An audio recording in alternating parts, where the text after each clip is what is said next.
தொலைக்காட்சியில தொகுப்பாளர் ஹரி ஒரு முறை சொன்னார், பயங்கரவாதத்துக்கு மதம் கிடையாது சார் அப்படின்னாரு. ஆனா தமிழ்நாட்டுல இஸ்லாமிய பயங்கரவாதம் என்ற வார்த்தையை சட்டமன்றத்தில் அறிமுகம் செய்தது யார்? கலைஞர். நெடுநாள் சிறையில் இருக்கக்கூடிய இஸ்லாமியர்களை விடுதலை செய்வேன் என்று வாக்குறுதி கொடுத்து இந்நாள் வரைக்கும் அந்த விடுதலை செய்யாமல் இருக்கக்கூடியது மதிப்பிற்குரிய முதல்முறை முதல்வர் மு க ஸ்டாலின். இஸ்லாமியர்களினுடைய நோன்பு துறப்பு விழாவிற்கு கார்ப்பரேஷனுடைய குப்பை வண்டிகளை உணவுப் பொருட்களை கொண்டு வந்த அந்த நிகழ்ச்சிக்கு தலைமை தாங்கியது மதிப்பிற்குரிய துணை முதலமைச்சர் உதயநிதி ஸ்டாலின். அடுத்து எத்தனை தலைமுறைகளாக இஸ்லாமியர்கள் நோக்கடிக்கப்பட்டு வஞ்சிக்கப்பட்டு கொண்டிருக்கிறார்கள். இந்த மெரினா பீச்ல இந்த ஆடி அமாவாசைக்கு நாமெல்லாம் போய் இந்துக்கள் தர்ப்பணம் கொடுத்தோம், அனுமதி இருக்கு. ஆனா இதே மெரினா பீச்ல ரம்ஜானுக்கு கூட்டு தொழுகை செய்வதற்கு இந்த திமுக அரசு இப்போ வரைக்கும், இந்த ஒன்றிய அரசு திமுக அரசு அனுமதி தரல.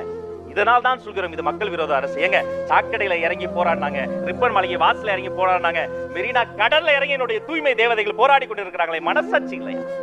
இதை விட மக்கள் விரோத அரசு என்பது they don't deserve this. இது மாதிரி தான் நீங்க ட்ரீட்மெண்ட் கொடுப்பீங்க.